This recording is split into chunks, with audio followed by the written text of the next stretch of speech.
Hello दोस्तों, हिंदी व्याकरण की इस क्लास में फिर से आपका स्वागत है। पिछली क्लास में हमने जाना था वर्ण किसे कहते हैं, स्वर किसे कहते हैं और व्यंजन किसे कहते हैं। इस क्लास में हम जानेंगे कि स्वरों का वर्गीकरण किस किस आधार पर किया गया है।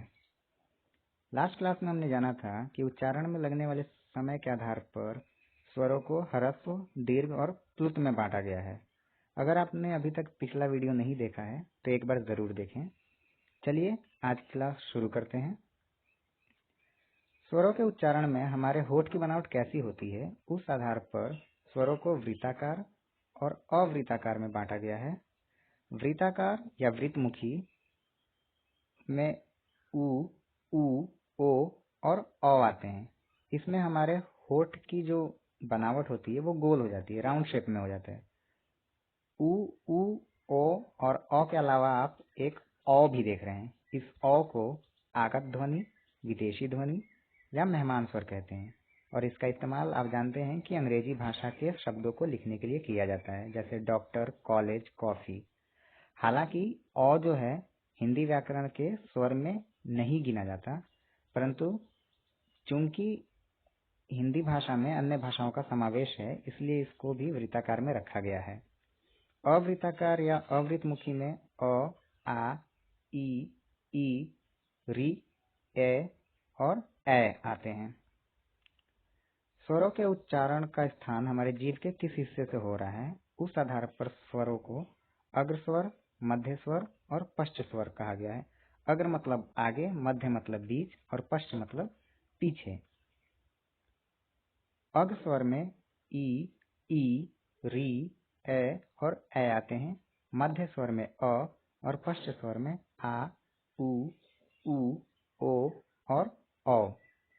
इनको याद करने का सबसे बढ़िया तरीका है कि अ सबसे छोटा स्वर है और जैसे छोटे बच्चे को हमेशा बीच में रखा जाता है, वैसे ही अ को बीच में यानी मध्य में रखिए और तीन जैसे दिखने वाले जो स्वर हैं यानी आ, उ, ओ और औ, इसको आप पीछे भेज दीजिए, यानी कि ये पश्च स्वर हैं, तो आपको स्वतः अग्र स्वर याद हो जाएंगे। ठीक,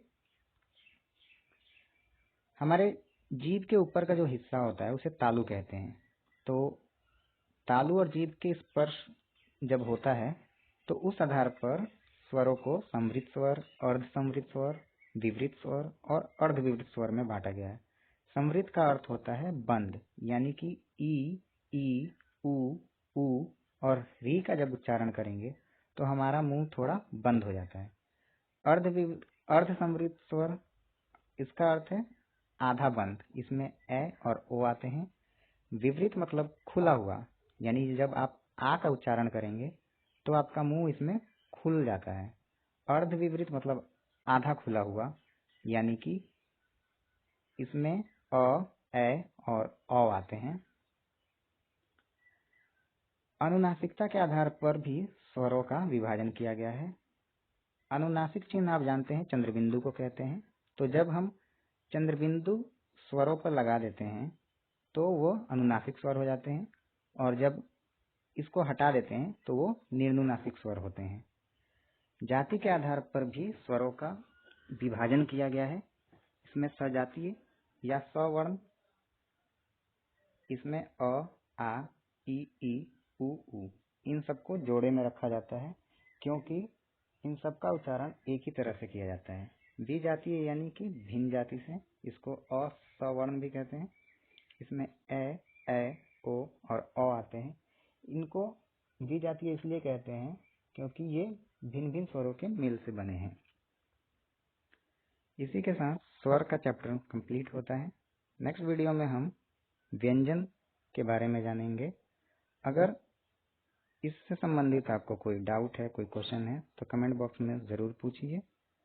तब तक के लिए आप हंसते रहिए, मुस्कुराते रहिए and you take very good care of yourself. Thank you.